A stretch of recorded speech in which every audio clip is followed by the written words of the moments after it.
Welcome back to Crime Scene X. Today's episode will cover 3 pizza delivery horror stories. If you enjoy, leave a like, comment what you thought down below, and subscribe for daily uploads. Now sit back and enjoy the video.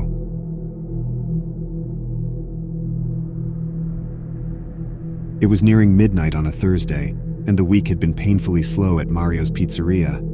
But slow weeks meant I was first in line for the last deliveries of the night, which usually meant bigger tips. The phone rang, jolting me from my reverie. It was an order for a large pepperoni pizza to be delivered to the outskirts of town. "Isn't that area being developed?" I asked my manager Alan as he handed me the delivery slip. "Yeah," he said. "Construction crews are working on some new developments there, so I guess some people have already moved in." I shrugged and headed out, pizza bag in tow. The address led me to a newly built, isolated house, distinguishable from the construction sites around it. The exterior was immaculate, probably a family excited about their new home, I thought. I rang the doorbell, and after a few moments, a man in his mid-40s opened the door. He looked disheveled, like he'd been doing housework, but what hit me first was the smell, a strong metallic odor mixed with something putrid. "Sorry for the mess, we're still unpacking," the man said, seeming to notice my discomfort. "That's understandable," I said, trying to keep my composure. "That'll be $18.50. As he handed me the cash, I heard a muffled sound coming from inside the house, a sort of guttural moan. The hair on the back of my neck stood up. "What was that?" I asked without thinking. He looked at me sharply, then laughed nervously. "Oh, that's just my wife. She's not feeling well. Been bedridden for days." I handed him his change and wished him a good night, but the uneasiness stayed with me. Something felt deeply wrong, but I couldn't put my finger on it. As I was about to get into my car, I noticed something that made my heart sink, a small, bloody handprint on the bottom corner of a window. I was faced with a choice: get back in my car and forget what I'd seen, or investigate. Against my better judgment, I approached the window cautiously and peered inside. My eyes met a horrifying sight. A woman's body lay motionless on the floor, her face contorted in agony. I stepped back in horror, fumbling for my phone to call 911. My hands were trembling so much I could barely hold the phone steady. Within minutes, police sirens wailed in the distance, growing louder as they approached. The man was arrested on the spot, and it was later found that he had murdered his wife during a domestic dispute. The guttural sound I had heard was from a TV he had intentionally left on to cover any noise. The woman had been dead for at least 2 days, explaining the terrible smell that had filled the house. I was questioned by the police, my statement serving as crucial evidence for what would later become a high-profile murder case in our small town. Even after the arrest and the subsequent trial, the smell and the horrifying image of the deceased woman haunted me. I quit my job at Mario's Pizzeria and found work that didn't involve going into strangers' homes. Yet even now, whenever I pass a new construction site or a just-sold home, I can't shake the dread that settles in the pit of my stomach, a grim reminder that behind new beginnings can lie dark, unspeakable ends.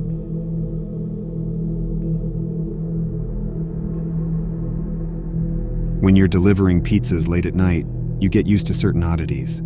The reclusive customer who doesn't want to make eye contact, the rowdy party-goers who give you a hard time, or the overly chatty individuals who try to rope you into a long conversation. But nothing, absolutely nothing, prepared me for the delivery on Hemlock Avenue. It was a particularly dark night, with only a sliver of the moon peeking through heavy clouds. As I drove up to the address, I realized it was a house far removed from the rest of the neighborhood. It looked dilapidated, a relic from another era. There were no cars in the driveway, and the front yard was overgrown with weeds. I should have known something was off, but the thought of just finishing this last delivery and heading home clouded my judgment. I grabbed the pizza box and walked up to the front door. My steps seemed to echo in the emptiness around me, and each creak of the wooden steps beneath my feet felt like a shout in the quiet.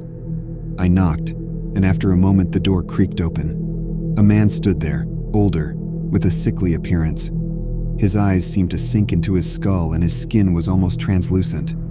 But what caught my attention were his hands. They were covered in red stains that looked distressingly like blood. Did you order a pepperoni pizza?" I stammered, my voice sounding high-pitched and shaky. Yes, come in. I have your tip inside," he said, his voice slithering through the night air. Against my better judgment and ignoring the voice in my head screaming to run, I stepped inside. The inside of the house was as unsettling as the exterior. The air felt heavy, as if filled with an invisible mist. Oddly, it was almost colder inside than it was outside. The man led me through a dark hallway. We passed rooms filled with strange artifacts and old photos. My eyes caught sight of one photo. It was of the man, but much younger, surrounded by what looked like a family. They all had the same unnaturally pale skin and sunken eyes. "Here, let me get your money," he said, stopping abruptly in a room that looked like a study. There were stacks of old books and odd trinkets scattered all over the room. A single dim light bulb hung from the ceiling, barely illuminating the space. As he rummaged through a drawer, I felt a sharp coldness creeping up my spine. My eyes darted around the room, catching sight of something that made my heart stop. A large butcher's knife, also stained with red, lay on the table next to me. Before I could react, I felt a sharp pain in my leg. The man had lunged at me with a syringe, injecting some substance into my bloodstream. My vision blurred and my knees wobbled. "You will be a great addition," he hissed. A great addition indeed. Using every ounce of strength left in me, I threw the pizza box at him, momentarily disorienting him. I lunged for the knife on the table and managed to grab it. With all the force I could muster, I swung it at him, catching him off guard. He screamed and staggered back, clutching his arm where I'd cut him. Adrenaline pumping, I sprinted back down the hall, burst through the front door, and ran to my car. Fumbling with my keys, my hands shaking, I managed to start the car and peel away, my heart pounding like a drum. The drugs he injected took effect, and I had to call an ambulance to take me to the hospital. I woke up later that night in the hospital bed. I was okay. The drugs had worn off and the man was arrested.